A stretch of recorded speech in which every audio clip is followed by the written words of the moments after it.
my condition likes being ignored as little as I do. I must consume another artifact. And soon.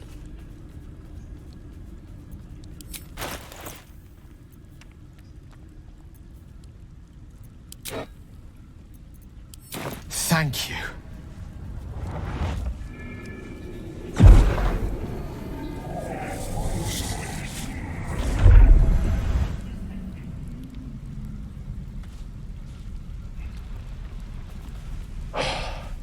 Good gods.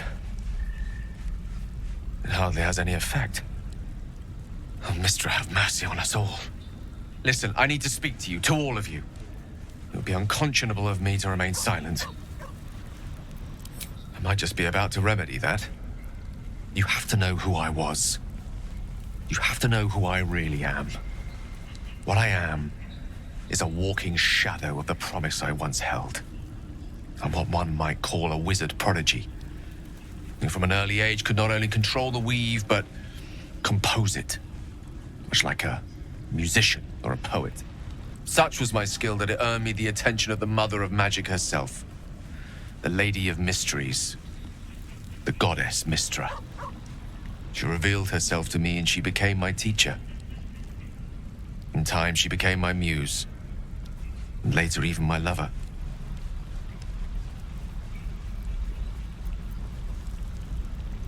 I am, after all, the villain of the tale.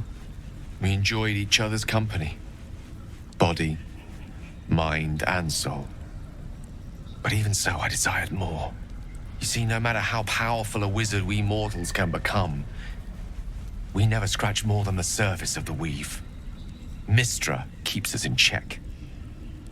There are boundaries she doesn't let us cross, yet every time I was with her, I stood on the precipice, gazing into the wonders that lay beyond. I sought to cross her boundaries. I tried to convince her. I pouted. I pleaded. Swore my ambition was only to serve her better. She only smiled and told me to be contented. But inconceivable as it seems to me now, I shared a bed with a goddess, and yet I wasn't satisfied. So I sought to prove myself worthy to her instead. We come now to the crux of my folly. Shall I share the story behind it, or would you rather head straight to its sordid finale? Very well. Here goes. Once upon a very long time ago, a mighty lord lived in a tower. A flying tower, to be precise. I'll save his history for another time, but the gist of it is that he sought to usurp the goddess of magic so that he could become a god himself. He almost managed, but not quite. And his entire empire, Netheril, came crashing down around him as he turned to stone. The magic that was unleashed that day was phenomenal. Roiling like the prime chaos that outdates creation. Even the weave itself could not withstand the onslaught. It fractured, then shattered, and all magic was lost to the mortal realms, until the day Mystra returned. She restored the weave, reuniting all its scattered shards. Or so I thought. Until, in the course of my studies, I learned of a book. A Netherese tome in which a piece of the fractured weave had been sealed beyond her reach. What if, I thought, what if, after all this time, I could return this lost part of herself to the goddess? The answer was to try. The outcome was to fail. I was certain that this deed of raw power, draped in romance, would convince Mystra to take me by the hand and welcome me into her hitherto forbidden domains. I was mistaken. I obtained the fabled book and took it into my study. As for what happened next... Here. Place your hand over my heart. Let me show you.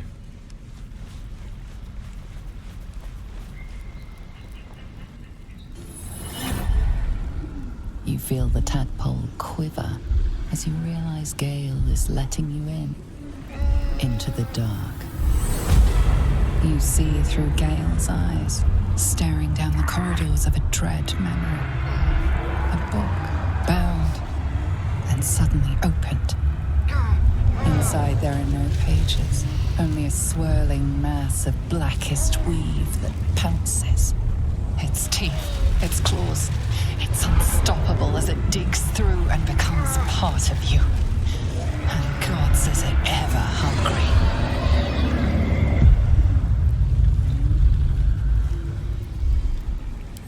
Thankfully, the moment I absorbed the fragment wasn't enough to kill me outright. It was only the beginning.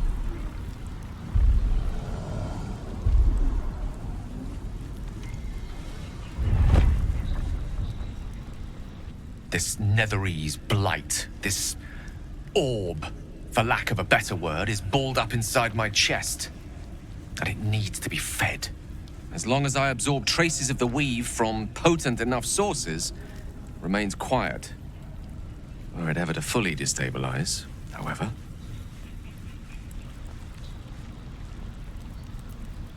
Rather worse, actually. I will erupt. I don't know the exact magnitude of the eruption, but given my studies of Netherese magic, I'd say even a fragment as small as the one I carry, it'd level a city the size of Waterdeep.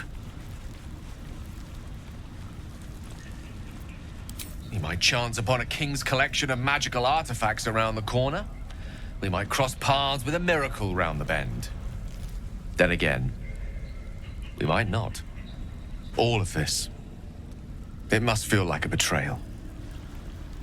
Say the word, and we'll part ways.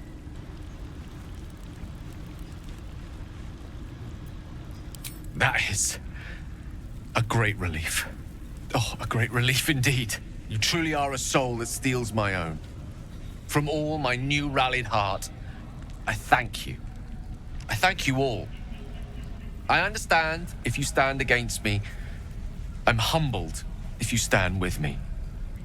Either way, I will do my best not to let you down. I stand at a precipice, but if you do not give up hope, neither shall I. I'll fight. I'll resist as long as I can. Now, even I am tired of the sound of my own voice. Let us venture forth.